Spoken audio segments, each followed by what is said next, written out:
महामाता रमाबाई भीमराव आंबेडकर राष्ट्रीय स्मारक समितीच्या वतीने आज संत गाडगेबाबांची जयंती आज आपण या ठिकाणी संपन्न करत आहोत। आणि आजचा जो विषय जो ठेवण्यात आलेला आहे की डॉक्टर बाबासाहेब आंबेडकरांना अभिप्रेत असणारा भिक्षू म्हणजे संत गाडगेबाबा, हा विषय खूप व्यापक अशा स्वरूपाचा आहे। कारण की गाडगेबाबा यांचं जीवन जर आपण पाहिलं तर ते जीवन अत्यंत हलाखीच्या परिस्थितीमध्ये सामना करता करता, संघर्ष करता करता हे विकसित झालेलं आहे। म्हणजे डेबूजी जानोराव हे त्यांचं मूळचं नाव, आणि डेबूजी हे नाव ठेवण्याचं एकमात्र कारण हे की पूर्वीच्या काळात ज्या पद्धतीने मुलं जन्मल्यानंतर ती जगत नव्हती, म्हणून कुणाचं नाव दगडू ठेवणं, कुणाचं नाव धोंडू ठेवणं, कुणाचं नाव आणखीन काय ठेवणं, अशा प्रकारे गाडगेबाबांचं नाव हे डेबूजी असं ठेवण्यात आलेलं होतं। डेबूजींचे वडील जे होते ते वडील हे अत्यंत दारूचं व्यसन त्यांना खूप जडलं होतं, आणि दारूच्या व्यसनामुळे त्यांनी सावकाराकडे कर्जही केलं होतं। आणि अशा परिस्थितीमध्ये डेबूजींची आई म्हणजे सखूबाई, या सखूबाईंना डेबूजींच्या बाबतीत जे डेबूजींचे जिंगराजी जानोराव म्हणून वडील होते, त्या वडिलांनी या पद्धतीने सांगितलं होतं की मी तुम्हाला खूप त्रास दिलेला आहे, मी अनेक देवांची व्रतवैकल्य केली, अनेक देवांना कोंबड्या कापल्या, बकरं कापली, परंतु मला त्यातून काही निष्पन्न झालं नाही। मी तुझे आणि डेबूचे खूप हाल केलेले आहेत, आणि म्हणून मला एक तुला शेवटचं माझं जे म्हणणं आहे ते तू ऐकून घे, आणि डेबूला कधीही दारूचा स्पर्श करू देऊ नको, डेबूला कधीही कोणत्याही देवाची आराधना करायला सांगू नको, कोणतेही व्रतवैकल्य करायला लावू नको, कुठेही बकरं कोंबड्या कापायला लावू नको, डेबूला सावकाराकडून कर्ज काढायला लावू नको। या वाक्यांचा डेबूजींच्या मनावरती इतका मोठा परिणाम झाला की भविष्य काळामध्ये ज्यावेळेस संत गाडगेबाबा ते झाले तर सर्वांना ते याच प्रकारचा उपदेश करायचे, सावकाराकडून कर्ज कुणी काढू नका, बकरं कोंबड्या प्राण्यांचा बळी देऊ नका, त्याचप्रमाणे सावकाराकडे शेती गहाण टाकू नका, आपल्या मुलांची लग्न सावकाराकडून कर्ज काढून लावू नका, त्याचप्रमाणे देवाधर्मावरती प्रहार करत असताना दगडाला देव मानू नका। अशा प्रकारचे उपदेश जे आहेत ते उपदेश गाडगेबाबा आपल्या कीर्तनाच्या माध्यमातून करत असत। गाडगेबाबा हे ज्यावेळेस डेबूजी होते तर त्यांचे वडील लहानपणीच वारले, आणि लहानपणी वडील वारल्यानंतर अमरावतीसारख्या देपुरा नावाच्या एका छोट्या गावामध्ये राहत असताना आपल्या मामाकडे जाऊन ते राहायला लागले। आणि मामाकडे जाऊन राहिल्यानंतर आई सखूबाई आणि सखूबाईची घरची जी परिस्थिती होती ती अत्यंत चांगल्या प्रकारची परिस्थिती होती, परंतु जिंगराजी जे गाडगेबाबांचे वडील होते त्यांची चांगली परिस्थिती असताना, परिटाचा व्यवसाय असताना, शेती असताना केवळ सावकाराकडे गहाण टाकल्यामुळे त्यांच्यावरती म्हणजे दारूच्या व्यसनापोई अनेक पैसे त्यांचे वाया गेले, देवावरती विश्वास ठेवता अनेक प्रकारचे कर्मकांड ते करत गेले, त्यात त्यांचा पैसा वाया गेला, आणि अशा प्रकारे दारूचं व्यसन जडल्यानंतर जीर्ण होईल अशा पद्धतीचा आजार त्यांना निर्माण झाला, आणि यातून त्यांचा मृत्यू झाला। मग सखूबाई हालाकीच्या परिस्थितीमध्ये आपला भाऊ चंद्रभान यांच्याकडे आली, आणि चंद्रभान यांच्याकडे आल्यानंतर ती काही दिवस तशीच राहायची, घरातली छोटी मोठी कामं करायची, परंतु चंद्रभानची जी बायको होती कौतुकाबाई, या त्यांच्याकडे अशा नजरेने पाहत की त्यांनी घरामध्ये काम केलं पाहिजे, फुकटचं त्यांनी बसून खाता कामा नये, म्हणून स्वतः सखूबाई खूप काम करू लागल्या, डेबूजीकडे लक्ष देऊ लागल्या, आणि अशा परिस्थितीमध्ये डेबूजीचं वय हळूहळू वाढत ते शाळेत जाणे इतकं झालं, परंतु डेबूजींना वडील नाही, आणि वट्टीचा पोरगा म्हणून त्यांना सगळे लोक ओळखायचे, आणि अशा परिस्थितीमध्ये काय केलं पाहिजे, तर तर डेबूजी असंच आपली गुरं सांभाळायचे काम करायला लागले आणि गुरं सांभाळत असताना आपल्या मित्रांना आई जे ओव्या गायची, आई जे अभंग म्हणायची, ते डेबूजींचे पाठ झालेले अभंग, ते अभंग ते आपल्या मित्रांना म्हणून दाखवत, सगळ्यांना एकत्र जमवत, त्यांचं एक समूह तयार करत, त्यांना अभंग म्हणून दाखवत असत, त्यांच्याकडून म्हणून घेत असत, स्नेहभोजन सगळ्यांनी म्हणून एकत्र करायचं. अशा पद्धतीने डेबूजींनी लहानपणापासूनच ह्या सगळ्या गोष्टी करायला सुरुवात केली होती. गावामध्ये एक ज्याला आपण म्हणतो की महादेवाचं एक पिंड होती आणि त्या पिंडीच्या भोवती भरपूर झाडं उगवलेली होती, कचरा साचलेला होता.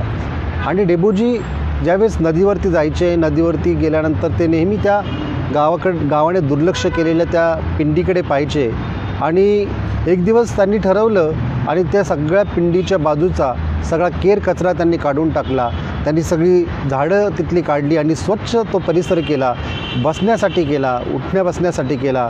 आणि त्या ठिकाणी तर सगळेजण एकत्र येऊन त्या ठिकाणी ते सगळे भोजन करत असत, त्या ठिकाणी विविध भजनं म्हणत असत, विविध अभंग तुकारामांचे ते म्हणत असत. अशा पद्धतीने लहानपणापासूनच त्यांना भजनाची आवड निर्माण झाली होती. तुकोबारायांच्या अभंगाचा एक त्यांना अर्थ ते नेहमी आपल्या आईला विचारून तो समजून घेत असत. त्या पद्धतीने तो आपल्या मित्रांनाही ते सांगत असत. अशा हळूहळू जळणघडणीमध्ये एक दिवस मामा त्यांना बोलला की आता डेबूचं वय हे लग्नाचं झालेलं आहे, नाही डेबूचं वय हे शाळेत जायचं झालेलं आहे, परंतु डेबू काय शाळेत जाईल अशी परिस्थिती, म्हणजे शाळेत जाण्यासाठी जो पैसा लागतो तो देखील सखूबाईकडे नव्हता. आणि म्हणून डेबूंनी आणि सखूबाईंनी ओळखलं आणि मामा एक दिवस त्यांना म्हटला की तू डेबूला असंच ठेवणार आहे का, त्याला काही शिकवणार नाही का? तर ती म्हटली काय करू मग चंद्रभान असं म्हटला की तू त्याला माझ्याबरोबर पाठव शेताकडे, मी त्याला शेतीतली सगळी कामं शिकवेल, म्हणजे तो स्वतः शेतातली कामं करून लागेल आणि व्यवस्थित तो आपलं कुटुंब चालवू शकेल.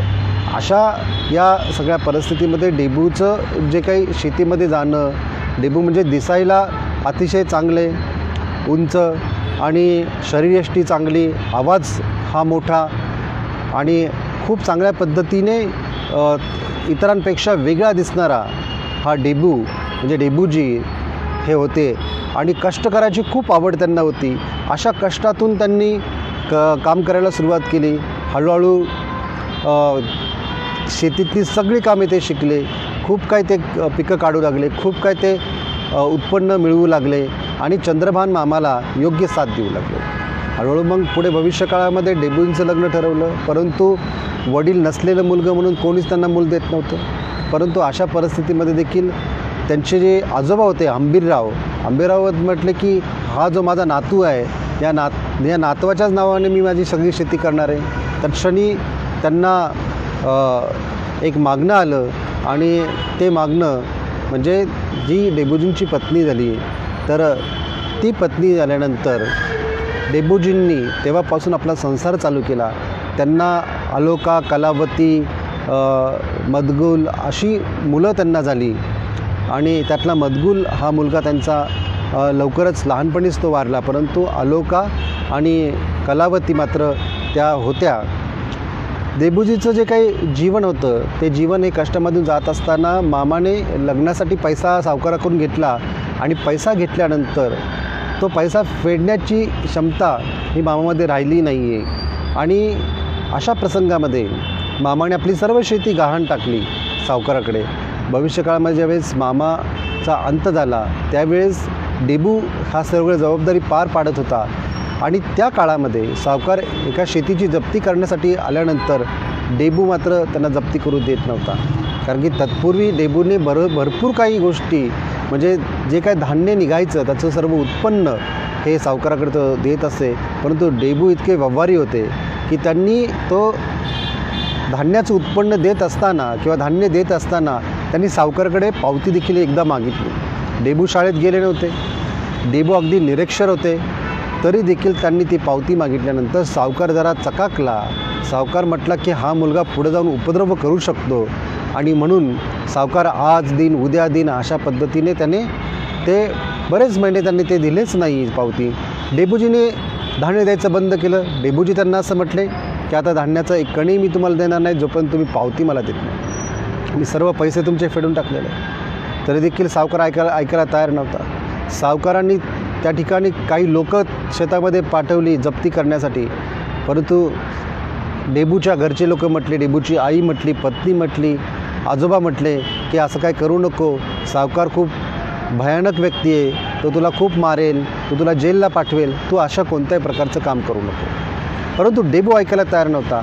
डेबूजी म्हटला की मी माझी शेती सावकाराच्या घशामध्ये घालू देणारच नाही. डेबूजीने त्या ठिकाणी एक भलभक्कम 4 गडी हे सावकारांनी त्या शेतामध्ये पाठवले शेती जप्ती करण्यासाठी. डेबूजी यावेळेस शेतामध्ये गेले. शेतामध्ये जात असताना हातामध्ये नांगर आणि प्रवेश त्यांनी आपल्या शेतीमध्ये केला. 4 ही बलदंड माणसं त्या ठिकाणी काठी घेऊन आलेलीच होती. आणि यातल्या एका जो पुढं आला त्याला डेबूजी म्हटले, तू तुझ्या घरी सांगून आलं आहे का नाही? तो म्हटला, मी माझ्या घरी सांगून आलं का नाही तो प्रश्न नाही, पण तू तुझ्या घरी सांगून आलं का नाही? डेबूजी म्हटले, मी माझ्या बायकोचं कुकू फुंसून आलेलं आहे, त्याच्यामुळे तुझ्याशी माझी दुश्मनी नाही आहे. हे शेत माझं आहे आणि या शेताचं सर्व उत्पन्न मी हे देऊन टाकलेलं आहे, याचं सर्व कर्ज मी फेडलेलं आहे, आणि तरीही सावकाराच्यावरती जप्ती आणत असेल तर मी अजिबात ऐकणार नाही. तू जर सांगितलं नसेल तर तुझ्या पत्नीला तुझं कुकू पुसायला सांगायला निरोप धाड, अशा पद्धतीने डेबूजीने त्याला सांगितलं. तो घाबरला, तो रिटर्न आला. परंतु सावकार त्याला म्हटला की नाही तू जा. सावकाराने आणखीन 4 माणसं पाठवली आणि डेबूजीने या 4 माणसांना एका झटक्यामध्ये त्यांना चितपट केलं. आणि चितपट केलं, सगळे पळून गेले, सावकार पळून गेला आणि डेबूजींना नंतर पोलिसांनी पकडलं. परंतु डेबूजी मात्र मानायला तयार नव्हते. शेवटी सावकाराला असं वाटलं की हा मुलगा खूप बलदंड दिसतो, याच्याशी आपण पंगा घेणे चांगलं नाही. सावकाराने तो विषय सोडून दिला आणि शेतीत डेबूजीला डेबूजीचा विजय झाला. मग घरचे लोक आनंदाने खूप चांगल्या पद्धतीने डेबूजीशी बोलायला लागले. पुन्हा व्यवस्थित डेबूजीने वातावरण तयार केलं. परंतु या सगळ्या वातावरणामध्ये डेबूजीला भजनाचं खूप वेड लागलं, कीर्तनाचं खूप वेड लागलं. तो गावात जाऊ लागला, तो पेटी वाजू लागला, तो विविध लोकांना ही सगळे अभंग सांगू लागला आणि यातून वेगवेगळ्या गावोगावी तो जाऊ लागला. आपल्या गावकऱ्याच्या भजनी मंडळासोबत तो रमू लागला. ही सर्व परिस्थिती, डेबूजीच्या मनाची अवस्था ही खऱ्या अर्थाने प्रकट करणाऱ्या अशा प्रकारची होती. आणि असं करता करता अनेक लोकांचं दारिद्र्य, पहिली मुलगी झाली, मुलगा झाला, याच्यामध्ये त्यांचा वाढदिवस म्हणजे परीट समाजामध्ये अशा पद्धतीची प्रथा होती की ज्यावेळेस मुलगा झाला तर सगळ्या कुटुंबाला आणि भावकीला बकरू कापडच जेवण द्यायचं. हे गाडगे बाबांनी सांगितलं की मी बकरू कापणार नाही, मी मुक्या प्राण्यांचा बळी देणार नाही. जर तुम्हाला इथं येऊन जर भोजनच करायचं असेल तर मी गोडधन अन्न देईन, परंतु मी कोणत्याही पद्धतीने बकरू कोंबडं कापून तुम्हाला जेवण देणार नाही. अनेक भावकीतल्या लोकांना त्यांचा अपमान वाटला, काही निघून गेले. डेबूजी म्हटले की ज्यांना जेवायचं ते जेवतील, ज्यांना नाही जेवायचं ते जातील. परिवारातले लोक नाखुश झाले. डेबूजी लहानपणापासूनच न्यायासाठी आणि अशा चालीरीती रूढी परंपरेला नष्ट करण्यासाठी सतत झगडत होते. त्यांनी कधीही कुटुंबातल्या लोकांना कोंबडं बकरू कापू दिलं नाही. देवाच्या नावाने, कुठल्याही प्रथेच्या नावाने त्यांनी कापू दिलं नाही आहे. आणि डेबूजीने या पद्धतीने सामाजिक न्यायाचा, सामाजिक समतेचा आणि कोणत्या प्रकारची हिंसा न करण्याचा पायाच जणू काही आपल्या लहानपणीच त्यांनी घातला होता. अशा पद्धतीने डेबूजी आपलं जीवन हे चालवत होते. पुन्हा भविष्यकाळामध्ये अशी परिस्थिती निर्माण झाली की त्यांचं मन हळूहळू विरक्तीकडे जाऊ लागले. आणि विरक्तीकडे जात असताना एका महाराजाकडे ते गेले संन्यास घ्यायला. त्या महाराजांना त्यांनी प्रणाम केला आणि गुरुमंत्र मागितला. महाराज म्हटले की माझा नियम आहे, एकदा गुरुमंत्र घेतला की मला सोडून तुला जाता येणार नाही. डेबूजीने सगळं तयार मनोअवस्था केली आणि या मनोअवस्थेतून डेबूजीने मंत्र घेतला, गुरुमंत्र घेतला, पाया पडले आपल्या गुरूंच्या. आणि रात्री त्यांनी पाहिलं तर सगळे लोक दारू पित होते, सगळे शिष्य दारू पित होते, गुरु दारू पित होता. हे पाहून त्यांनी त्याच रात्री तो आश्रम सोडला आणि ते घरी निघून गेले. निघून जात असताना घरी गेले, खूप विचार करू लागले की म्हटले असे कसे संन्यासी, असे कसे गुरु जे स्वतःही दारू पितात, त्यांचे शिष्यही पितात आणि त्यांना ते गुरुमंत्र देतात. खूप मनामध्ये विचारांचं काहूर निर्माण झालं. आणि अशा परिस्थितीमध्ये एकदा एक शेताकडे जात असताना एक व्यक्ती, गोरापान व्यक्ती त्यांना येताना दिसला. त्याच्या 2 हातांमध्ये कणीस होतं, ज्वारीची कणसं होती आणि अतिशय गोरा आणि अतिशय म्हणजे त्याची आभा जी आहे ती खूप जास्त प्रकटलेली, अशा पद्धतीची आभा, कांता त्याची जास्त होती. तो व्यक्ती येताना दिसला आणि डेबूजींना वाटलं कोणीतरी खूप संत माणूस येत आहे. डेबूजी पुढे झाले, त्याला प्रणाम केला आणि त्याला प्रणाम केल्यानंतर ते म्हटले की महाराज, काय खाण्यापिण्याची व्यवस्था झाली का नाही तुमची? ते म्हटले खाण्यापिण्याची व्यवस्था नाही झाली, हे जे मी कणीस आणलेले तेच मी खाणार आहे. आणि अशा परिस्थितीमध्ये डेबूजींनी त्यांना चूल, लाकडं, भांडी सगळं आणून दिलं आणि त्यांनी नदीच्या काठी जेवण म्हणून ते खाल्लं. तेव्हापासून डेबूजींचं मन पूर्णपणे विरक्तीने भरलं. डेबूजी गेले, आपले एक सदरा घेतला, आपलं घरामध्ये जे गाडगं होतं त्या गाडग्याचा एक भाग घेतला, तसंच बाहेर पडले. आणि बाहेर पडल्यानंतर डेबूजींनी तेव्हापासून गावोगावी फिरायला सुरुवात केली. गावोगावी जे गावातली जी काही अस्वच्छता जी असायची ती अस्वच्छता ते काढण्यासाठी हातामध्ये खराटा घ्यायचे. कोणी घरातून खराटा मागायचे, कोणी द्यायचं, कोणी देत नव्हतं. ज्या तरवट्या असतात त्या तरवट्या घ्यायच्या, तरवट्याचा खराटा बनवायचा आणि त्यांनी मग संपूर्ण गावच्या गाव त्यांनी झाडून काढायचं. लोक त्यांना वेडे म्हणायचे, लोक त्यांना काही बोलायचे. ते भिक्षा मागून खायला लागले. अंगावरचा सदरा फाटला, सदरा फाटल्यावरती ठिगळं लावू लावू ते आपल्या ड्रेस बनवू लागले. फक्त लुंगी ही भगव्या रंगाची, सदरा हा चिंध्यांचा बनवलेला, ठिगळं लावलेला, अशा प्रकारचा सदरा, असा प्रकारचा एक पोशाख, वेशभूषा त्यांची तयार झाली. आणि डोक्यावरती ते पाणी पिण्यासाठी गाडगं किंवा जेवण करण्यासाठी गाडगं, अशा पद्धतीने त्या गाडगं आणि ते सगळं घेऊन लोक त्यांना डेबूजीच्या ऐवजी त्यांना गाडगे बाबा असं बोलायला लागले. पण गाडगे बाबा बोलत असताना गाडगे बाबा प्रत्येक ठिकाणी ज्या ठिकाणी जायचे ते भिक्षा मागायचे. एकदा असा प्रसंग घडला, एक बाई म्हटली एवढा तरुण तांडगा दिसतोय आणि तू खुशाल भिक्षा मागतोय? तर गाडगे बाबा तिला म्हटले, तर माई तुझ्याकडे काम असेल तर काम दे मला. मग गाडगे बाबांनी तिने सांगायचे सरपण तोडून दे, झाडू लावून दे, स्वच्छता करून दे. गाडगे बाबा सरपण तोडायचे, काम करायचे, स्वच्छता करायचे, सगळं काय करायचे आणि तिला न सांगता ते निघून जायचे. असं त्यांनी कित्येक वेळा कित्येक ठिकाणी केलं. आणि ती म्हणजे जी स्त्री असायची ती असं म्हणायची, कोण माणूस होता काय माहीत नाही. सुरुवातीला भिक्षा मागितली, त्याला काम करायला सांगितलं, काम केलं, मोबदला न घेताच निघून गेला. बाबांनी कधीही कुणाकडून कोणताही मोबदला घेतला नाही, कधी कोणाचे पैसे घेतले नाही. बाबा जिथे कुठे जायचे तिथे ते काम करायचे. म्हणजे ज्यांना आपण म्हणतो की खरंच जे कर्मयोगी असतात ते कर्मयोगी म्हणून गाडगे बाबा होते. कारण गाडगे बाबा हे स्वतः कर्म करायचे. कर्म म्हणजे काय, ह्या परिसरातील सर्व स्वच्छता करायचे. स्वच्छता केल्यावरती ते म्हणायचे की या गावामध्ये एक महाराज येणार आहे कीर्तन करायला. लोक म्हणायचे कोणता महाराज येणार आहे? ते म्हटले संध्याकाळी तुम्ही पहा देवळाच्या चावडीजवळ तुम्ही जमा, त्या ठिकाणी एक महाराज येणार आहे. संपूर्ण गाव स्वच्छ करायचे. या स्वच्छतेतून अनेक लोक त्यांना विचार, बाबा तुम्ही कोण आहात, कुठून आला? ते म्हणायचे एक महाराज या ठिकाणी येणार आहे, त्यांच्यासाठी मी स्वच्छता करत आहे. आणि अशा पद्धतीने गाव पूर्ण स्वच्छ केल्यानंतर संध्याकाळच्या वेळेस गाडगे बाबा स्वतःच त्या ठिकाणी यायचे. लोक त्यांना विचारायचे कुठे महाराज? ते म्हटले महाराजाला यायला वेळ आहे अजून, किंवा ते येतील का नाही सांगता नाही, तोपर्यंत मी भजन चालू करायचं.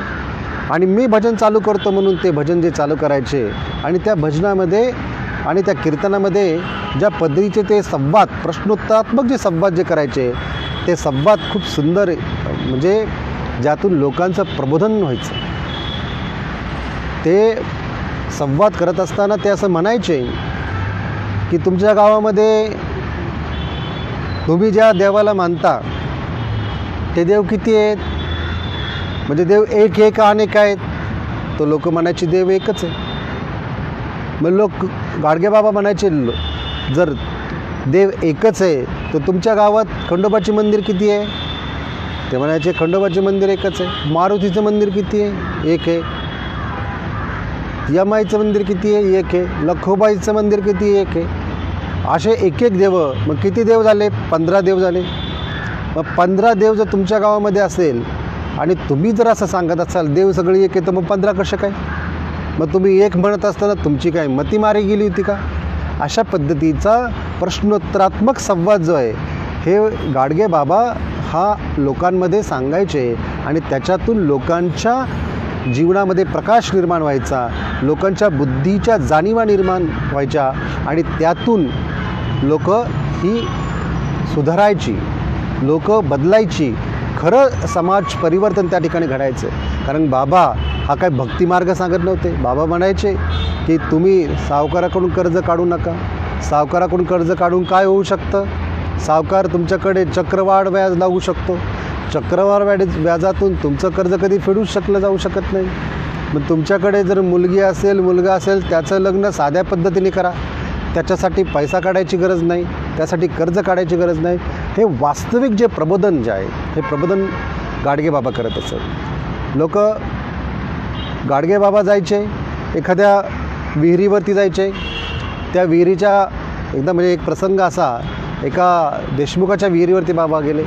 बाबा त्या ठिकाणी गेल्यानंतर बाबा म्हटले मी महाराचा आहे, मला या विहिरीत पाणी प्यायचं आहे, विहिरीचं पाणी प्यायचं आहे, तू मला पाणी प्यायला दे. तो म्हटलं तू महाराज आहे, माझी विहीर तू बाटवली.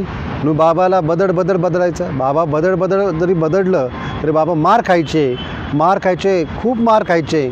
आणि तरी ते म्हणायचे मी महाराजाच आहे, मला पाणीच प्यायचं आहे.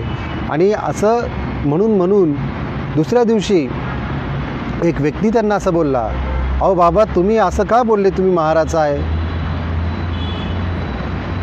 तुम्हाला पाणी प्यायचं होतं, तुम्ही सांगायचं होतं मी महाराजा नाही आहे, मी दुसऱ्या जातीचा आहे, परंतु तुम्ही असं का बोलले? तर बाबा त्यांना असं म्हणत असत की मी महाराजा हे बोलल्यामुळे जर त्याच्या मनातली जातीयता इतकी वाढत असेल आणि ते जातीयतेमुळे तो मला मारत असेल तर मी मार खायला तयार आहे. पण त्याच्या मनातील जातीयता मला कायमची घालणार. ज्या माणसाला जोपर्यंत मी मार खात आहे तोपर्यंत ज्याच्या मनातची जाणीव ही जोपर्यंत विकसित होत नाही तोपर्यंत मी म्हणणार मी महाराजाच आहे. आणि अशा पद्धतीने लोकांच्या डोक्यामध्ये एक चक्क प्रकाश निर्माण व्हायचा. जाती प्रथेवरती, अस्पृश्यतेवरती, शिवाशिवीवरती बाबा आपल्या कीर्तनाच्या माध्यमातून प्रॅक्टिकली वास्तविकतेमध्ये देखील अनेक प्रहार करत होते. लोकांच्या जीवनामध्ये लख्ख प्रकाश निर्माण करत होते. असे संत गाडगे बाबा होते. म्हणजे अनेक प्रसंग त्यांचे आहेत. म्हणजे आपण जेव्हा गाडगेबाबांचा ज्यावेळेस विचार करतो त्यावेळेस आपण म्हणतो की गाडगेबाबांचं एक सूत्र आहे की भुकेल्यांना अन्न, तहानलेल्यांना पाणी, लेकरा बाळांची लग्न, त्यांचं संगोपन या गोष्टीमध्ये खऱ्या अर्थाने धर्म आहे. या गोष्टीमध्ये खऱ्या अर्थाने धर्म आहे. हाच रोकडा देव आहे, ह्याच्या पलीकडे देव नाही. काही लोकांना ते असंही म्हणत असत. एक व्यक्ती ज्यावेळेस एका दगडाला शेंदूर लावून त्याला नैवेद्य दाखवत होता, त्याला नारळ फोडत होता आणि अचानक एक कुत्रा येतो आणि त्या दगडावरती सू करून तो निघून जातो आणि गाडगेबाबा म्हणतात आणि तो व्यक्ती उठतो आणि त्या कुत्र्याला मारायला धावतो. आणि गाडगेबाबा त्यांना म्हणतात धावू नको, कारण की त्या कुत्र्याला माहिती आहे तो दगड आहे म्हणून ते कुत्रं लघुशंका करून गेलं, पण तुला कुठं माहिती? तू तर त्याला देव समजतोय आणि तू त्याला देव समजल्यामुळे तू त्याला शेंदूर लावून पाया पडते. म्हणे अनेक जाती प्रथेवरती, अनेक अंधश्रद्धेवरती प्रहार हा कीर्तनाच्या माध्यमातून बाबा नेहमी करायचे. गाडगे मामा ज्या पद्धतीने काम करत होते समाज प्रबोधनाचं काम, ते काम आज आपल्याला पाहतो की कोणी करताना दिसत नाही. गावोगावी भटकणे. पूर्वी फक्त ते विदर्भा प्रदेशातच ते फिरायचे, परंतु त्यांचे भजनाची कीर्तनाची इतकी व्याप्ती वाढायला लागली तर ते समग्र महाराष्ट्रभर फिरायला लागले. समग्र महाराष्ट्रभर ते फिरायला गेले. त्यांची कामाची पद्धती की जिथे तिथे यात्रा असायची, जत्रा असायची, त्या ठिकाणी ते जायचे, तिथे ते सर्व स्वच्छ करायचे, गावच्या गाव ते स्वच्छ करायचे. त्यांना पाहून लोक पण स्वच्छता करायला लागली. नदीच्या घाटावरती पायऱ्या नसायच्या, बाबा स्वतः पायऱ्या बनवायचे आणि बाबा स्वतः पायऱ्या बनवतात पाहून सगळे लोक त्या ठिकाणी कष्टाने जोडली जाते. म्हणजे सगळ्यांना एका भावनेतून एकत्र आणून एका कामावरती फोकस करणे आणि त्या कामातूनच प्रबोधन करणे आणि प्रबोधनानंतर संध्याकाळी त्यांच्या डोक्यातील अंधश्रद्धा, चालीरीती, रूढी परंपरा, जातीयता, स्त्री पुरुष भेद याचं प्रबोधन करणे, हे काम अत्यंत जिकिरीचं काम हे संत गाडगेबाबा करत होते. कधीही ते खुर्चीवरती बसले नाही. कधीही जरी ट्रेननी जरी प्रवास केला, रेल्वेनी जरी प्रवास केला, तर बाबा कधीही सीटवरती देखील बसले नाही आहे. अगदी त्या दरवाजाच्या बाजूला जिथे त्या ट्रेनमध्ये शौच खूप असायचं, त्या ठिकाणी बाबा आपले अगदी बसून असायचे. टी सी आला, तिकीट विचारलं तर बाबाकडे पैसेच नसायचे, तिकीट काढायचा प्रश्न. कित्येक वेळा त्यांना कुठेही उतरून द्यायचे. अशा सगळ्या परिस्थितीला सामोरं जात कधी बाबा कुणाकडेही कोणत्या प्रकारची तक्रार हे करत नव्हते. एक खरी विरक्ती ही त्यांच्या आयुष्यामध्ये त्यांना आली होती. जीवनाचं सार त्यांना प्राप्त झालं होतं आणि परिभ्रमण करत असताना, लोकांमध्ये जात असताना लोकांचे मुख्य प्रश्न कोणते आहेत, लोक कुठे अडकलेली आहे, लोक कुठे भटकलेली आहेत, या सर्व भटकलेल्या स्थितीतून, या वास्तविकतेतून बाबा त्यांना मार्गदर्शन करण्याचं काम हे करत होते. अत्यंत महत्त्वपूर्ण काम हे संत गाडगेबाबांनी केलं. गाडगेबाबांची ख्याती खूप वाढायला लागली. खूप लोक त्यांच्याकडे यायची. गाडगेबाबा म्हणायचे, मी निरीक्षर बाबा, मला काय येत नाही, तू शिकलेला आहे, तुला जास्त कळतं, म्हणून तू तुझ्या पद्धतीने काम कर, मी माझ्या पद्धतीने काम करतो. बाबा कधीही कुणाची तक्रार करत होते. कोणी त्यांना मारावं, कोणी त्यांची टिंगलमस्करी करावी, कोणी त्यांना काहीही बोलावं, बाबा मात्र शांतपणे आपलं काम करायचे. गावाची स्वच्छता करायची, घराची स्वच्छता करायची, कुणाचंही काम करून द्यायचे आणि नंतर संध्याकाळी त्यांना कीर्तनाच्या माध्यमातून त्यांचं प्रबोधन करायचे. आणि या सर्वातून बाबांचं हे कार्य घडत होतं. कुठेही भक्तिमार्ग त्यांनी सांगितला. तुम्ही इतर संतांच्या बाबतीमध्ये जर पाहिलं तर त्यांनी सर्वांनी एक सूत्रपणा असा आहे त्यांचा की तुम्ही भक्तिमार्ग जो आहे, म्हणजे तुम्ही विठ्ठलाची भक्ती करा, पुंडरिकाची भक्ती करा. या भक्तीतून तुम्हाला या गोष्टी साकारल्या जातील, तुम्हाला साक्षात्कार घडेल, तुम्हाला अध्यात्माच्या मार्गामध्ये यश प्राप्त होईल. पण गाडगेबाबांसाठी खरा अध्यात्म म्हणजे लोकांमध्ये जाणे आणि लोकांचे जे अनेक प्रश्न आहे त्या अनेक प्रश्नांना पाहणे आणि जिथे लोक दुःखामध्ये जाणार नाही त्या दुःखातून त्यांना मिटवणे, हे एक खूप मोठं काम गाडगेबाबा हे आपल्या वास्तविक कीर्तनाच्या माध्यमातूनच नव्हे तर आपल्या प्रॅक्टिकल जीवनामध्ये वास्तविकतेतून करत होते. म्हणून बाबांचं हे सगळं जीवन जर आपण अभ्यासलं तर समग्र त्यागाचं जीवन आहे. भगवान गौतम बुद्धांच्या नंतर खऱ्या अर्थाने ज्याला त्यागाचं महत्त्व कळलं, कारण त्याग कोणता आहे, त्याग घरादाराचं नाही, त्याग तुमच्या मनातील विरक्तीचा आहे. कारण की अनेक पद्धतीने जर आपण जर पाहिलं तर आजही जे गृहत्यागी जे लोक आहेत, जे गृहत्यागी आपण म्हणतो, परंतु ते सर्व लोक जे आहेत ते समाजामध्येच जीवन जगत असतात, समाजाच्या बाहेर जात नाही. तोच प्रपंच असतो, तोच प्रपंच हे सर्वच लोक करत असतात आणि त्याच प्रपंचातून पुन्हा तीच दुःख त्यांच्या जीवनामध्ये निर्माण होत असतात. म्हणून आजचा विषय संत गाडगेबाबांच्या संदर्भात बोलत असताना भगवान गौतम बुद्धांनी भिक्खू कसा असावा या संदर्भाची जी कल्पना मांडलेली आहे ती तंतोतंत गाडगेबाबांना लागू होते. कारण गाडगेबाबा हे स्वतः परिभ्रमण करायचे. गाडगेबाबा परिभ्रमण करत असताना अनेक प्रकारच्या गोष्टी गाडगेबाबा हे शिकवायचे.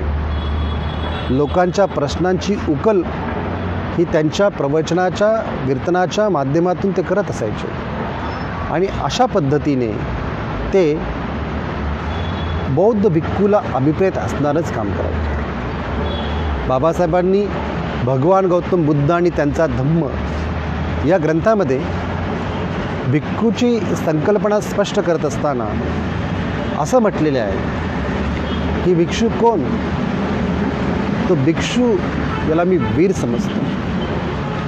वीर तो जे संघर्ष करतात, चांगल्या गोष्टी घडवण्यासाठी जे संघर्ष करतात त्याला मी वॉरियर असं म्हणतो, त्याला मी वीर असं म्हणतो. आणि हे वीरत्व हे भिक्खूंमध्ये तयार होणे खूप गरजेचं आहे. म्हणून जसं संत गाडगे बाबा प्राणी हिंसा करू नये, बकऱ्यांचा कोंबड्यांचा कशाचाही बळी कुणी द्यायचा नाही, हे ज्या पद्धतीने लोकांमध्ये प्रबोधन करायचे,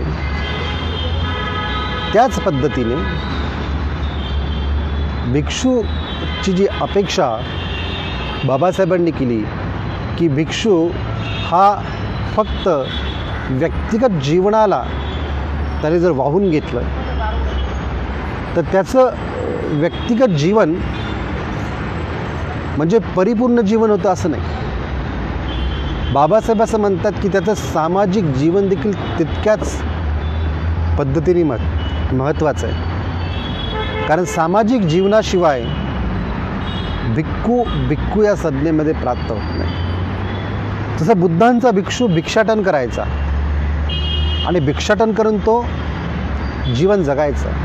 भिक्षाटन एक माध्यम होतं लोकांपर्यंत पोचण्याचं, लोकांना प्रबोधन करण्याचं.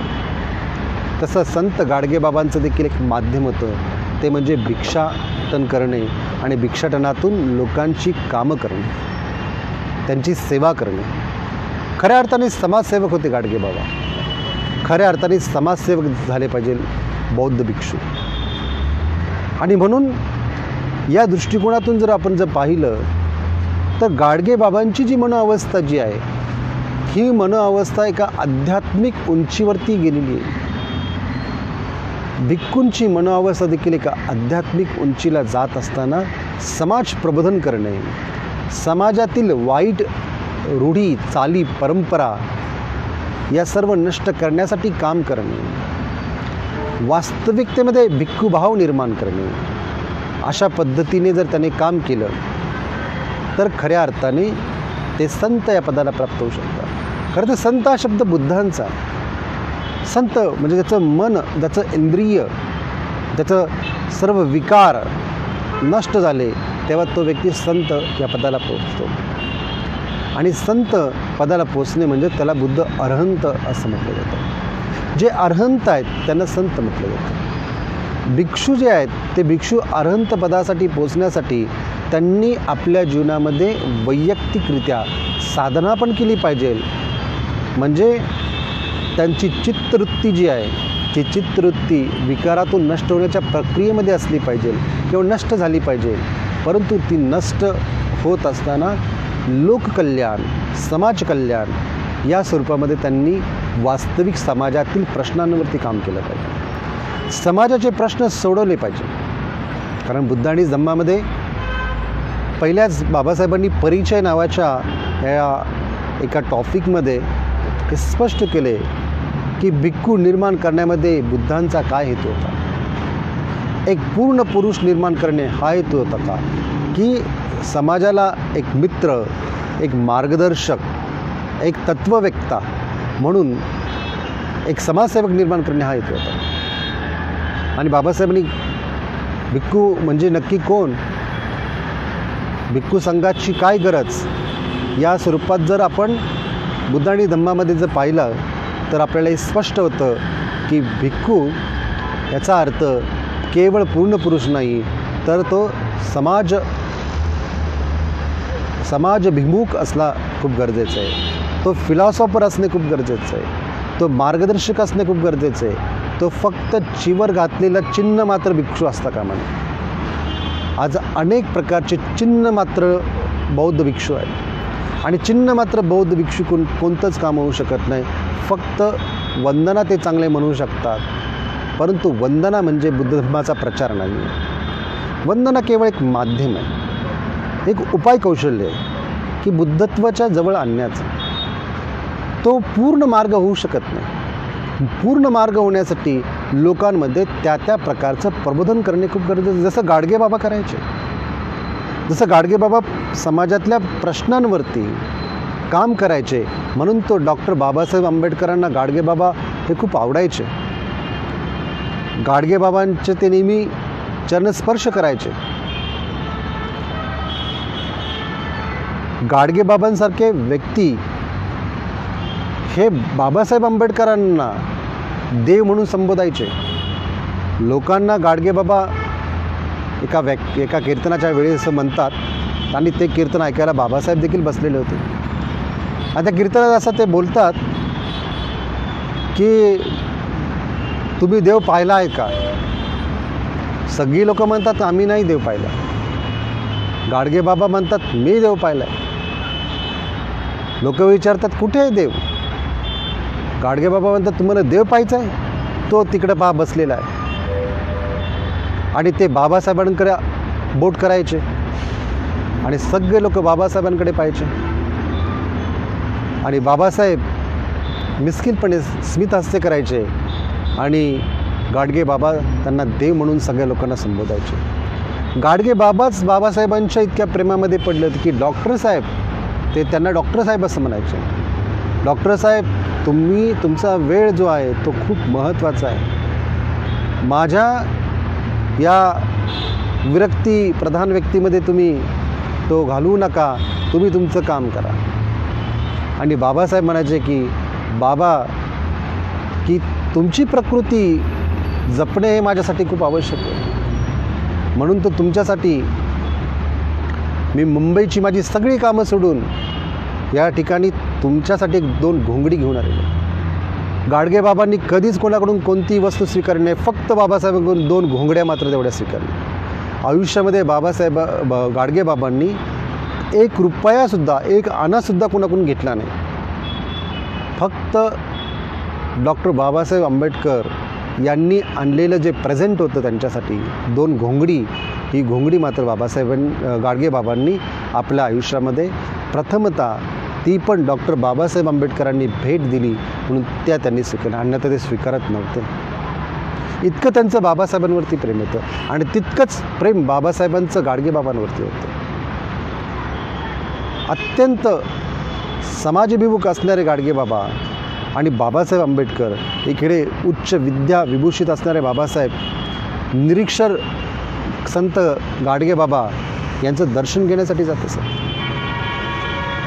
त्याचं महत्त्वाचं कारण गाडगेबाबांमध्ये बाबासाहेब भिक्षू, एक असा बौद्ध भिक्षू कसा असावा या दृष्टिकोनातून गाडगेबाबांना ते पाहत असत. आणि गाडगेबाबांना या दृष्टिकोनातून पाहत असताना गाडगेबाबा देखील त्याच पद्धतीने बाबासाहेबांना काही ठिकाणी मार्गदर्शन करत असत. जसं गाडगेबाबांना बाबासाहेब असं म्हटलं की मी आता हिंदू धर्मात राहणार नाही, मी आता नवीन धर्म स्वीकारणार आहे, अशी मी घोषणा केलेली. गाडगेबाबा त्यांना असं म्हटले, आतल्या मार्गाने जा, बाहेरच्या मार्गाने जाऊ नये. आणि बाबासाहेबांनी पुन्हा स्मित करून म्हटले, मी आतल्याच मार्गाने येणार आहे, बाहेरच्या मार्गाने नाही. आणि बाबासाहेबांनी जो बौद्ध धर्म स्वीकारला, तो बौद्ध धर्म स्वीकारल्यानंतर गाडगेबाबांना अतिशय आनंद झाला. आणि बुद्धांची शिकवण या देशातून लुप्त झालेली ती बाबासाहेबांनी पुनर्स्थापित केली. तर सांगण्याचं तात्पर्य एकच आहे की भिक्षू जो आहे हा अत्यंत महत्त्वाचा बुद्ध धर्मातला घटक आहे. हा धर्मगुरू आहे. हे येड्यागबाळ्याचं काम नाही. हा विद्वानच असला पाहिजे. आणि जर कोणी विद्वान नसेल आणि लोकांना मार्गदर्शन त्या पद्धतीने करत नसेल तर तो भिक्षू या संज्ञेस प्राप्तच होत नाही. तो शिलाचरण करणारा असला पाहिजे. तो शीलवान सदाचारी असला पाहिजे. त्यांनी शील म्हणत असताना सदाचरणाचं जीवन जगलं पाहिजे. जसं बुद्धांची धम्मपदातली गाथा आहे, कायेन सव्वरू साधू, कायेचा सव्वर केला पाहिजे म्हणजे शील उत्पन्न होतं. कायेन सव्वरू साधू, साधू वाचान सव्वरो, वाचेचा सव्वर केला तर वाचेचं शील उत्पन्न होतं. आणि कायेचा सव्वर केला तर कायेचं शील उत्पन्न होतं. मनसा सव्वरू साधू, साधू सब्बत्त सव्वर. आणि मनाचा संयम केला तर सर्वस्व संयमित होतं. आणि ते सर्वस्व संयमित होणे म्हणजे खऱ्या तरी भिक्षू या पदास प्राप्त होणे. लोकांमध्ये भांडणं लावणं, लोकांमध्ये जलस उत्पन्न करणं, मित्रत्व तोडणे, म्हणजे जिथे एका व्यक्तीची दुसऱ्या व्यक्तीसोबत जर मैत्री असेल आणि जर मैत्री जर कोणी भिक्खू तोडत असेल तर तो भिक्षू या संज्ञेस प्राप्त नसतो. मैत्री तोडणे हे मोठं पाप बुद्धांच्या दृष्टिकोनातून मांडण्यात येतं. म्हणून कुठेही स्पर्धा न करता, कुठेही कोणत्या प्रकारचा द्वेष उत्पन्न न करता, कुठेही कोणत्या पद्धतीने एकमेकांना न दुखवता, जो व्यक्ती ज्याप्रमाणे एखाद्या फुलावरती जो भ्रमर असतो, तो भ्रमर ज्यावेळेस फुलावरती बसतो, फुलाला कोणत्याही प्रकारे स्पर्श न करता त्याच्यातलं जे मध जे असतं, मधुकण जे असतात, ते मधुकण तो वेचतो आणि तो घेऊन जातो. त्या पद्धतीने व्यक्तीने आपल्या जीवनामध्ये राहिलं पाहिजे, तेव्हा तो भिक्षू ठरला जातो. तो लोकांमध्ये वावरतो, अनेक नाना प्रकारच्या विकारांनी ग्रसित असणाऱ्या लोकांमध्ये वावरतो, परंतु स्वतः तो विकाराधीन होत नाही, त्याला भिक्खू म्हटलं जातं. ज्या पद्धतीने भ्रमर फक्त रस घेतो, त्या पद्धतीने भिक्षूंनी चांगल्या चांगल्या गोष्टींचा संग्रह त्यांच्या जीवनामध्ये केला पाहिजे, आपले गुण त्यांचे वाढवले पाहिजे, तेव्हा तो भिक्खू ठरला जातो, अन्यथा तो भिक्खू ठरला जातो. भगवं वस्त्र घातल्याने कोणी भिक्षू होत असेल तर ज्याप्रमाणे बुद्धांच्या काळामध्ये गाढवावरती एखादी चिवर, धुतलेले चिवर टाकल्यानंतर गाढव रस्त्याने चालल्या लोक पाया पडायला लागले, प्रणाम करायला लागले, तर ही तक्रार कोणी बुद्धांकडे जाऊन केल्यानंतर तर गाढवाच्या अंगावरती चिवर हे टाकलेले आहेत आणि चिवर टाकले म्हणून लोक जर त्या गाढवाला प्रणाम करत असेल तर मात्र तथागत म्हटले हा पूर्णपणे श्रद्धेच्या अधीन होऊन अंधश्रद्धेला तुम्ही खतपाणी घालता अशा पद्धतीने. कारण की चिवर घातल्याने कोणी भिक्षू होतो अशातला भाग नाही आहे. ज्याची मनोअवस्था या कशाही वस्त्रासारखी झालेली आहे त्याला भिक्खू म्हटलं जातं. ज्याचे विकार समूळ नष्ट होण्यासाठी जो प्रयत्न करतो तो भिक्खू आहे आणि विकार नष्ट होत असताना लोकांना सन्मार्गावरती आणतो, धम्ममार्गावरती आणतो, तो खऱ्या अर्थाने भिक्खू आहे. हे सगळे गुण, हे सगळे क्वालिटी आपल्याला गाडगेबाबांमध्ये दिसतात. ते कर्मयोगी आहेत, ते विरक्तीला प्राप्त आहे, ते त्यांच्या जीवनामध्ये ज्या प्रबोधनाला त्यांनी आधार दिलेला आहे त्या प्रबोधनावरती ठाम आहे आणि त्या प्रकारचं प्रबोधन करत आहे. आणि आज आपण परिस्थिती समाजाची पाहिली तर आज प्रबोधन करणारे बौद्ध भिक्षूच आपल्याला फार कमी दिसतात. आज अनेक पद्धतीने जर तुम्ही पाहिलं तर बऱ्याच वेळा अभ्यास न केलेले, साधना न करणारे, लोकांमध्ये सामाजिक प्रबोधन न करणारे अनेक बौद्ध भिक्षू आपल्याला पाहायला मिळतात. आणि त्यांच्यामुळे समाजामध्ये खूप निंदा नालस्ती ही लोक एकमेकांच्या प्रती करत असतात. फक्त लोकच करत नाही, भिक्षू देखील एकमेकांच्या प्रती सतत निंदा नालस्ती करत असतात. यातून त्यांच्यातलं भिक्षुत्व सिद्ध होत नाही. भिक्खू याचा अर्थ काय? जो भिक्षेवरती जगतो, परंतु जगत असताना तो श्रम करतो. ते कोणते श्रम करतो? तर आपल्यातले विकार काढण्याचे स्मरण करतो आणि आपले विकार काढता काढता लोकांना विकार काढण्यासाठी मार्गदर्शन करण्याचे श्रम करतो, त्याला भिक्खू म्हटलं जातं. आणि मग या अनुषंगाने जर आपण पाहिलं तर बाबासाहेबांना अपेक्षित असणारा जो बौद्ध भिक्षू आहे तो शिलाचरण करणारा असेल, तो समाधी मार्गावरती आरूढ असलेला असेल, तो प्रज्ञावंत असेल, तो ज्ञानप्राप्त असेल, अशा प्रकारचा बौद्ध भिक्षू हा आजच्या काळामध्ये होणे खूप आवश्यक आहे. म्हणजे ही काळाची गरज बनलेली आहे. तो विद्वान असलाच पाहिजे, परंतु तो आपल्या सर्व मानसिक जे काही मनाचे विकार आहेत त्या विकारांच्या पलीकडे पोचण्याची त्याची क्षमता निर्माण झालेली असली पाहिजे, तर तो खरा भिक्षू आहे. म्हणून या दृष्टिकोनातून जर आपण पाहिलं तर आजच्या काळाचा प्रॅक्टिकली जर लोक अभ्यास करतील, म्हणजे बौद्ध धम्मातील जे भिक्खूंची जे काही भिक्खूंचा जो संघ आहे त्या संघाचा जर अभ्यास केला, संघाच्या कामाच्या पद्धतीचा अभ्यास केला, त्याचप्रमाणे जे लोक बौद्ध धम्माचं म्हणून काम करतात त्यांचा अभ्यास केला किंवा इतर सगळ्यांचा जर अभ्यास केला तर आपण एकमेकांना माहिती सांगतोय, परंतु माहिती सांगत असताना आपण मात्र त्या आचरण करण्याचं किंवा आचरण म्हणत असताना ती अवस्था आपल्या जीवनामध्ये उत्पन्न करून आणण्यासाठी आपण मात्र विसरतो. जसं करुणा म्हटल्यावरती करुणेची अवस्था आपल्यामध्ये निर्माण झाली पाहिजे, तसं समाधी म्हटल्यावरती समाधीची अवस्था निर्माण झाली पाहिजे, मैत्री म्हटल्यावरती मैत्रीची अवस्था निर्माण झाली पाहिजे, परंतु असं आपल्याला काही दिसत नाही. पारमिता म्हणत असताना पारमितीची अवस्था आपल्यामध्ये पाहिजे.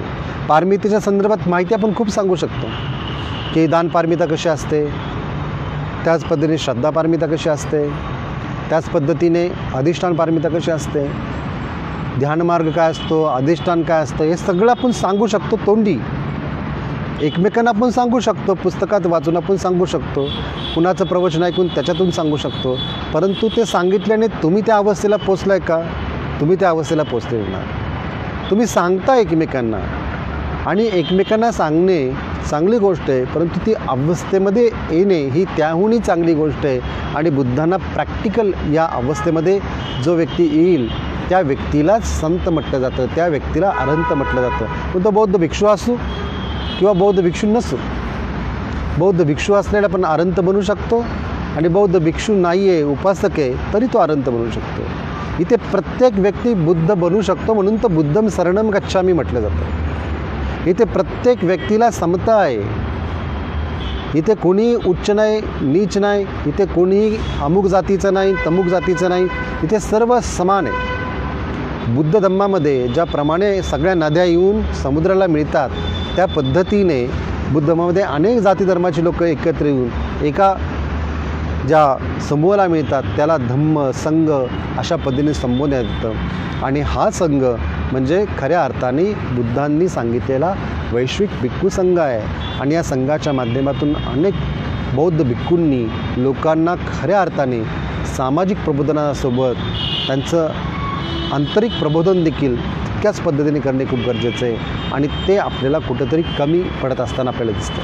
म्हणजे बरेच लोक प्रयत्न करतात, नाही असं नाही, परंतु त्याचं प्रमाण फार कमी आहे. प्रमाण लग्न लावणे, वाढदिवस साजरा करणे, परित्राण घेणे किंवा गृहप्रवेश करणे असे जे कार्यक्रम आहेत तिथपुरता बुद्ध धम्म हा राहिलेला आहे. आणि तिथे बौद्ध भिक्षू आहे, तेवढाच संबंध आहे.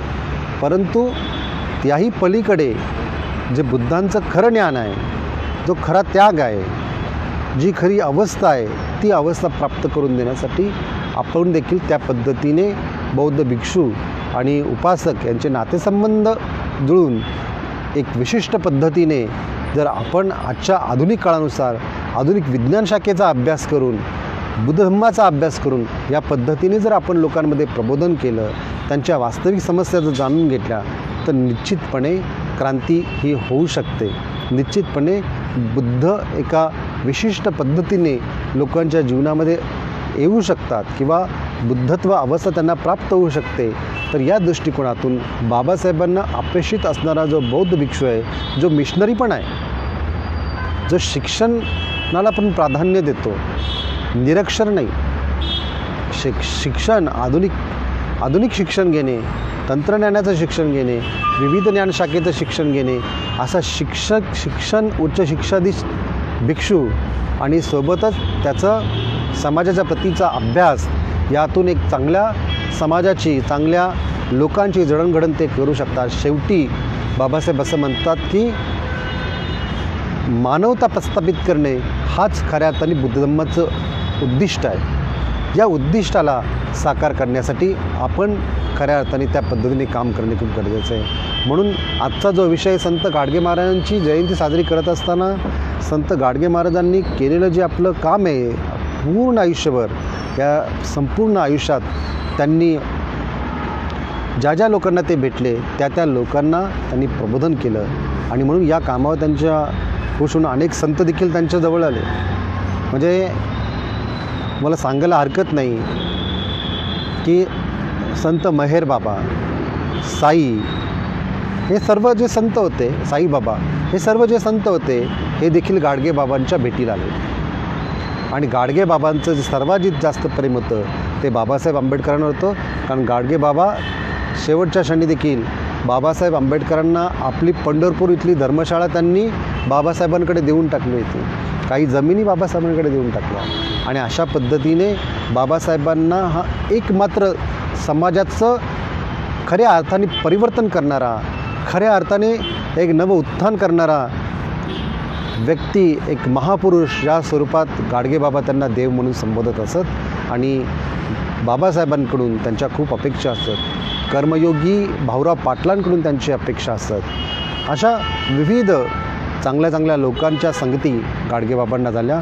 गाडगेबाबा जरी निरीक्षर होते, परंतु लोकांच्या जीवनातल्या वास्तविक प्रश्नांवरती ते प्रहार करत असत आणि त्यातून लोकांना वाचवत असत. आणि त्या दृष्टिकोनातून जर पाहिलं तर बाबासाहेब आंबेडकरांना अपेक्षित असणारा जो बौद्ध भिक्खू आहे तो बौद्ध भिक्खू म्हणून संत गाडगेबाबांचं नाव आपण जर घेतलं आणि गाडगेबाबांना जर आदर्श करून आजचे लोक जर प्रवचित झाले, त्यांनी भिक्षुपद ग्रहण केलं, तर त्या पद्धतीने जर काम केलं तर निश्चितपणे बाबासाहेबांना अपेक्षित असणारं बुद्ध धम्माचं काम होऊ शकतं आणि लोक एक नव्या संस्कृतीला जन्म देऊ शकतात. पुन्हा आजच्या या निमित्ताने आपण सर्व ऑनलाईन या